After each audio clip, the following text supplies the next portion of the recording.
একদিকে শোকের নীরবতা, অন্যদিকে ভেসে আসছে বাদ্যযন্ত্রের সুর। এমন দৃশ্য সচরাচর দেখা যায় না, কিন্তু কিশোরগঞ্জের কাটিয়া উপজেলার একটি গ্রামে ঘটেছে ঠিক এমনই এক ব্যতিক্রমী ঘটনা। শতবর্ষী শামসুদ্দিনের মৃত্যুর পর যখন পরিবারের সদস্যরা শেষ বিদায়ের প্রস্তুতিতে ব্যস্ত, তখন হঠাৎই শুরু হয় বাদ্যযন্ত্রের সুর। আশেপাশের মানুষ কিছুটা বিস্মিত হয়ে পড়েন, কারণ এটি ছিল না কোনো উৎসবের আয়োজন, বরং একজন বৃদ্ধের শেষ ইচ্ছা পূরণের চেষ্টা।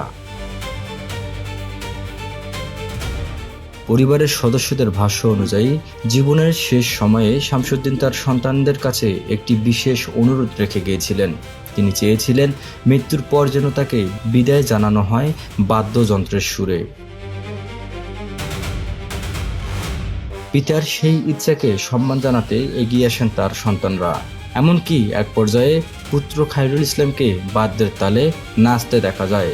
মুহূর্তটি ক্যামেরাবন্দী হওয়ার পর দ্রুত ছড়িয়ে পড়ে সামাজিক যোগাযোগ মাধ্যমে। শুরু হয় আলোচনা, বিতর্ক এবং নানা মতামতের ঝড়। ঘটনাটি স্থানীয় সমাজপতি ও ধর্মীয় নেতাদের নজরে এলে তারা পরিবারের সঙ্গে আলোচনা করেন। পরে পারিবারিক ও সামাজিক সমঝোতার ভিত্তিতে মুসলিম ধর্মীয় রীতি অনুসারে জানাজার আয়োজন করা হয়। সবশেষে গ্রামের মানুষ ও স্বজনদের উপস্থিতিতে জানাজা সম্পন্ন হয় এবং শতবর্ষী শামসুদ্দিনকে নিজ গ্রামের কবরস্থানে দাফন করা হয়।